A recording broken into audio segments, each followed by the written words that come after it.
So many of you getting in touch this afternoon. Kevin Cowan and family have texted to wish you all the best. Paul Moulton, thank you for all your help and tip-offs.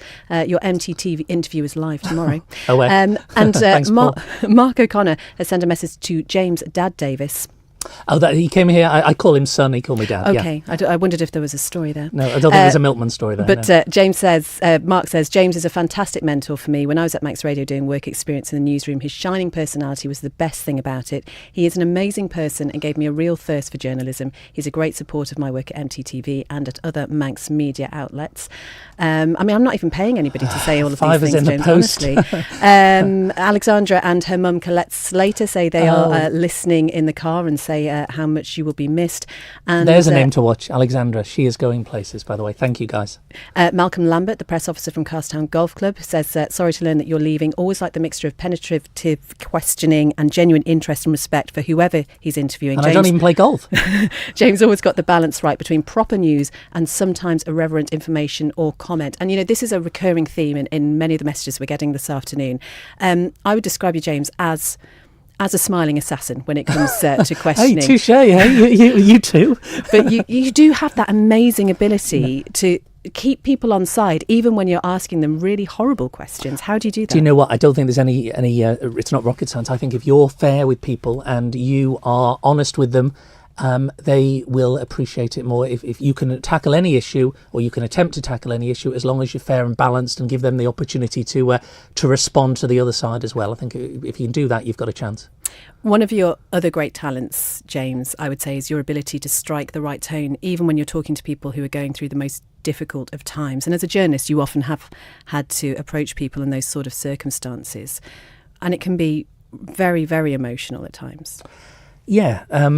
There's too many stories really to mention, but certainly, some of the heartache and the tragedy and the tragedy to triumph stories we've covered, and I've had the pleasure of covering over the last nearly 15 years. It's been you really it's a fascinating job, but you get involved personally for a short period of time at times in people's lives and see what they're going through, and I think you can't, of course you're hardened to it to a certain degree, but you can't help but be touched by some of the stories and the circumstances you encounter. Jed Power's been in touch. Ask Mr. Davis about the famous burglary arrest in Castletown. Oh, Jed. Oh, lovely. I'd forgotten about this. Right. Jed, my mum actually lives in Jed's old house now in Castletown, to cut a long story short. But we moved into Maloo Street in 1990, and my brother and I went to play a game of tennis at the park. And we came back, my mum was out. She locked the door. She'd obviously gone to get petrol or walk the dog or something. So in my slightly slimmer days, rather when I wasn't as cuddly around the edges, we spotted a window that was open in the front on Maloo Street. And my brother sort of gave me the leg up and tried to push me through. And I was halfway through getting in so I could open the door from the inside. And along comes Jed Power. Little did I be known to me, because we'd only been moved in 2 days and he didn't have a clue that we were neighbours. Hello. He was the Bobby on the beat in the town. He wasn't on duty at the time, but he wanted to double check that we were who we said we were. And do you know what? From that moment, a friendship was forged. I remember babysitting his late daughter as well. And Jed and his family, super. They came from Bolton. My granddad was a big Bolton fan, so we had another link there.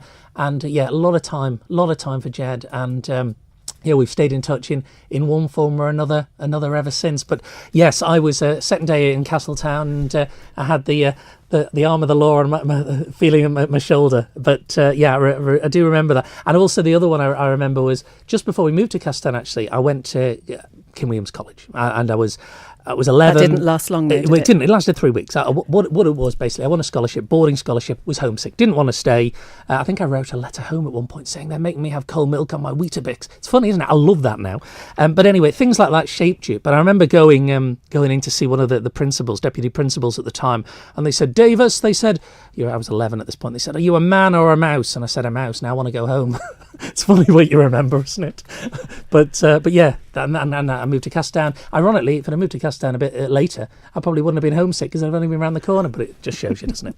Well, we're on your fifth piece of music. I'm letting you have 6 today since it is really? Your last Thank day. You. Yes, I'm going to do that. What is your fifth piece and why? My Rachmaninoff? Yeah. when I heard this the first time, I was moved by it. It's one of the sort of great classical masterpieces. It actually featured in a film somewhere in time, but I was just struck by this the first time I heard it, and I just think it's hauntingly beautiful, scintillating. And having played in the Manx Youth Orchestra and been involved with the youth orchestra, I think music at this level really moves you.